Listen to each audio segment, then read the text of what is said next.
Hello students, welcome back to on my YouTube channel. तो आज हम देखने वाले हैं एटम की हिस्ट्री में जो अगला मॉडल था वो क्या था। क्योंकि पिछला जो मॉडल था वो एटॉमिक मॉडल थॉमसन का था, जिसके बारे में मैंने आपको डिस्क्राइब कर दिया था और एटम की हिस्ट्री में मैंने आपको बताई थी। उसके बाद जो अगला मॉडल था वो था रदरफोर्ड मॉडल, क्योंकि जो कमियां थॉमसन मॉडल में रह गई थी उसे दूर करने के लिए रदरफोर्ड ने एक मॉडल प्रस्तावित किया था। बहुत ही क्रांतिकारी मॉडल था, क्योंकि उससे न्यूक्लियस जो होता है उसकी न्यूक्लियस की पर्टिकुलर जो पोजीशन होती है वो पता चली थी, जो कि थॉमसन मॉडल में पर्टिकुलर फिक्स नहीं थी। उसे एक स्फीयर मान लिया गया था और बाद में वो फेल हो गई थी वो थ्योरी। लेकिन रदरफोर्ड ने उस मॉडल से न्यूक्लियस के बारे में खोजा था, इसलिए उसका श्रेय जो होता है न्यूक्लियस की खोज का वो रदरफोर्ड को दिया जाता है। और उन्होंने ये भी बताया था कि जो एटम्स होते हैं पर्टिकुलर क्या होते हैं, न्यूक्लियस के चारों ओर वृत्तीय कक्षा जो सर्कुलर ऑर्बिट्स होती है उसके अंदर चक्कर लगाते हैं। लेकिन ये जो चीजें थी ये कुछ हद तक ही सही थी, क्योंकि बहुत सारी ऐसी असफलताएं थी जो कि मैंने रदरफोर्ड के मॉडल के वीडियो के अंदर मैंने बता रखी हैं। इनमें से एक ये था कि जो इलेक्ट्रॉन्स होते हैं वो जो होते हैं वो वृत्तीय कक्षा में जब गति करते हैं, तो वृत्तीय कक्षा में गति करते समय इलेक्ट्रॉन क्या करेगा, एनर्जी को रेडिएट करेगा, एनर्जी विकृत करेगा, ऊर्जा विकृत करेगा, जिससे उसकी एनर्जी लॉस हो जाएगी। और धीरे धीरे क्या होगा, उसकी एनर्जी लॉस हो जाएगी तो वो जो न्यूक्लियस होगा उसके द्वारा कैप्चर कर लिया जाएगा, और इस तरीके से तो पूरा एटम ही क्या हो जाएगा, वेनिश हो जाएगा, उसका स्ट्रक्चर ही वेनिश हो जाएगा। दूसरा ये कि जो हाइड्रोजन एटम जो था उसके स्पेक्ट्रम के बारे में वो अच्छे से एक्सप्लेनेशन नहीं दे पाता है, क्योंकि हाइड्रोजन एटम के अंदर बहुत सारी जो होती है स्पेक्ट्रम लाइंस होती हैं जिसके बारे में वो बता नहीं पाया था। तो इसको सॉल्व करने के लिए उसको ऑब्जर्व करके नील्स बोर ने, इसने नील्स बोर ने, इनका पूरा नाम था नील्स, NIELS, नील्स बोर ने एक एटम को प्रपोज किया जिसको नील्स बोर का एटॉमिक मॉडल कहा जाता है। अब नील्स बोर ने जो एटॉमिक मॉडल दिया था उसके अंदर क्या इंपॉर्टेंट चीजें थी और क्या चीजें थी जो बाद में हम कह सकते हैं कि नहीं हो पाई, मतलब एक तरह से सक्सेस जो था उसका आगे नहीं बढ़ पाया, वो हम इस चैप्टर के अंदर पढ़ने वाले हैं। और साथ में इंपॉर्टेंट जो फॉर्मूले, क्योंकि अलग अलग ऑर्बिट्स की एनर्जी जो होती हैं वो सभी बोर्स ने प्रपोज की थी और उन सभी के लिए फॉर्मूले दिए थे, और लगभग काफी हद तक उन्होंने हाइड्रोजन के जो स्पेक्ट्रम थे उनके बारे में भी उन्होंने एक्सप्लेनेशन दी थी। लेकिन कहाँ वो फेल हो गया वो हम बाद में पढ़ेंगे। सबसे पहले हम शुरू करते हैं बोर मॉडल के एटम के बारे में। बोर मॉडल का जो एटम था वो बोर का एटॉमिक जो मॉडल था उसके बारे में। अब बोर के एटॉमिक मॉडल में सबसे पहले उन्होंने ये बताया कि जो मॉडल होता है, जो एटम का जो मॉडल होता है उसके अंदर एक न्यूक्लियस होता है। एटम है न्यूक्लियस, न्यूक्लियस इसके बारे में उन्होंने बताया। हालांकि ये रदरफोर्ड ने बता दिया था, लेकिन इन्होंने भी माना कि एटम के अंदर न्यूक्लियस होता है और उसी पोजीशन होता है जिस पोजीशन पे रदरफोर्ड मॉडल में था। अब अलग चीजें क्या थी वो हम देखते हैं। अब जो दूसरी बात ये थी रदरफोर्ड की कि उन्होंने बताया था एटम जो होता है उसके अंदर जो न्यूक्लियस होता है उसके चारों ओर इलेक्ट्रॉन सर्कुलर ऑर्बिट में चक्कर लगाते हैं। लेकिन ये जो मैंने आपको प्रॉब्लम बताई थी कि इलेक्ट्रॉन किसी भी ऑर्बिट में जब चक्कर लगाता है तो वहां पे चक्कर लगाते समय क्या हो सकता है, उसकी एनर्जी रेडिएट हो जाएगी। तो इन्होंने ये बताया कि जो इलेक्ट्रॉन्स होता है, electrons only revolve in stationary orbits, stationary orbits. अब ये स्टेशनरी ऑर्बिट्स का जो कॉन्सेप्ट था उनका था वो क्या था, मतलब किन ऑर्बिट्स को स्टेशनरी ऑर्बिट कहा जाए। इनको हम स्थायी कक्षाएं तो कह रहे हैं, लेकिन इनको स्थायी कक्षाएं क्यों कह रहे हैं, तो इसके लिए उन्होंने बताया था थर्ड वाला जो ऑर्बिट जो पोस्टुलेट्स था उनका ये स्टेशनरी ऑर्बिट तो उन्होंने बता दिया।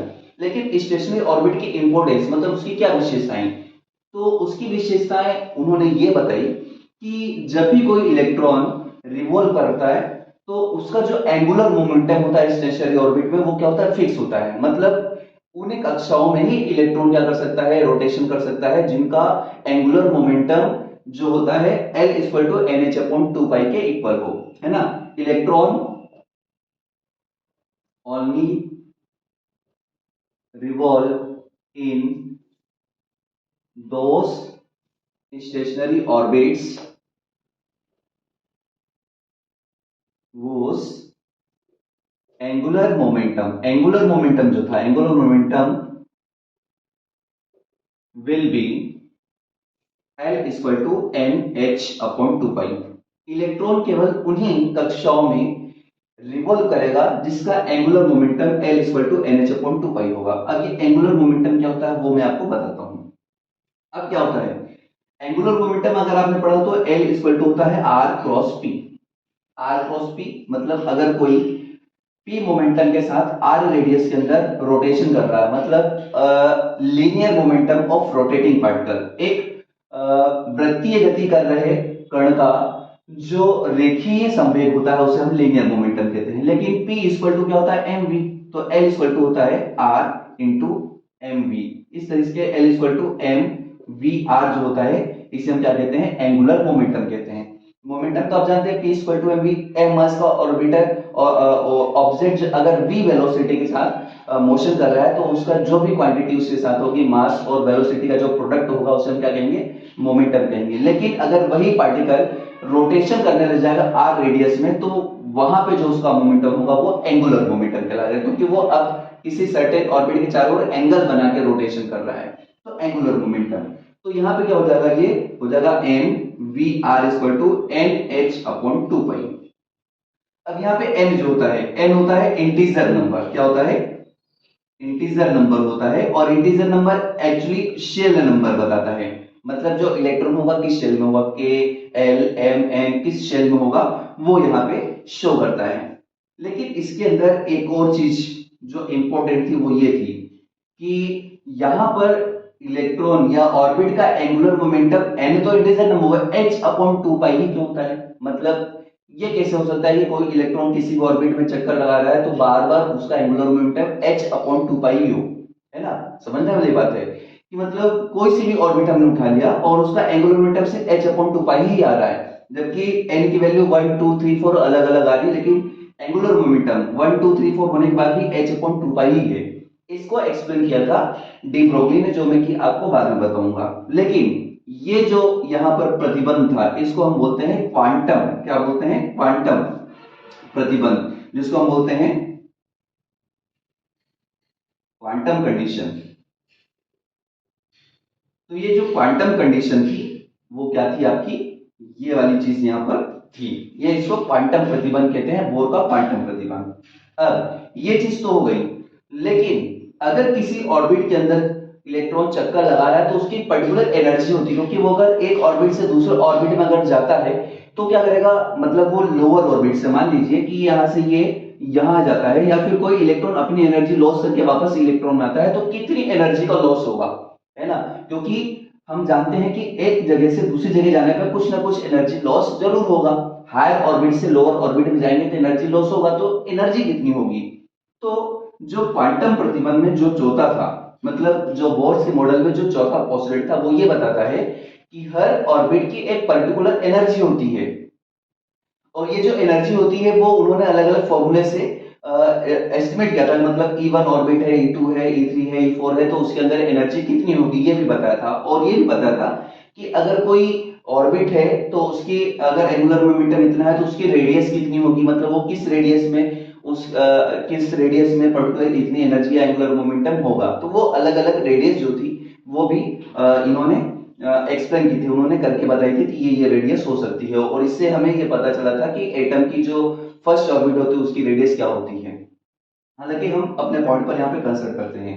जो चौथा पॉइंट था वो ये था कि जब भी कोई इलेक्ट्रॉन अपर ऑर्बिट से लोअर ऑर्बिट में ट्रांसमिट करता है तो वो क्या करता है, कुछ एनर्जी को रेडिएट करता है, और वो जो एनर्जी रेडिएशन होता है वो अलग अलग रंगों के अंदर भी हो सकता है। अगर वो विजिबल लाइट रेंज में है तो वो रंगों में दिखाई देगा, जैसा कि बामर सीरीज के अंदर क्या होता है, शो होता है। बामर के अंदर अल्फा बीटा गामा डेल्टा जो अलग अलग लाइनें होती है वो शो होती हैं, लेकिन सब एटम के अंदर ऐसा नहीं होता है। कुछ के अंदर सिर्फ फ्रीक्वेंसी या फिर वेवलेंथ जो होती है वो हो जाती है, जो इंफ्रारेड या अल्ट्रावायलेट रेंज के अंदर हो सकती हैं। तो यहाँ पे जो अगला कंडीशन था वो ये था जिसको हम बोलते हैं frequency, frequency condition, frequency condition, इसको नोट करते चलना आप लोग। अब क्या है, फ्रीक्वेंसी कंडीशन उन्होंने ये बताया था जब भी कोई हायर ऑर्बिट के अंदर इलेक्ट्रॉन होता है तो मान लीजिए उसकी एनर्जी क्या है, E2 है। और वो जब भी किसी लोअर ऑर्बिट के अंदर जंप करता है तो क्या होता है, वो एनर्जी को लॉस करेगा। एनर्जी को लॉस करेगा मतलब इमिट करेगा, तो वो इवन ऑर्बिट में आएगा।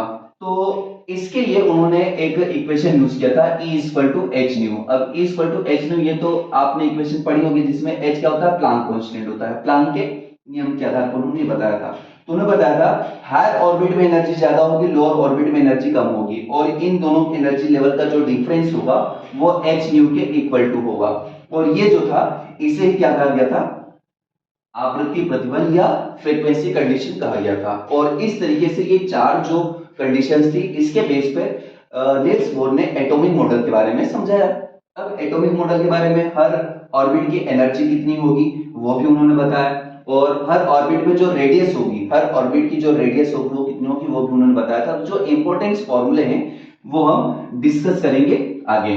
लेकिन अभी जो चीज है वो हम यहाँ पे समझ लेते हैं कि ये जो चीज है कि किसी भी ऑर्बिट का एंगुलर मोमेंटम nh/2π ही क्यों होता है, ये कैसे होता है। तो इसको एक्सप्लेन करने के लिए, मतलब ये काफी उलझन भरा था, है ना, कि हर ऑर्बिट का h/2π एंगुलर मोमेंटम क्यों होगा। इसको समझाने के लिए डी ब्रोगली ने क्या किया था, अपनी इक्वेशन, डी ब्रोगली की इक्वेशन की याद हो तो NH मतलब लेमडा इक्वल टू H/mv, ये वाली इक्वेशन आपने पढ़ी होगी।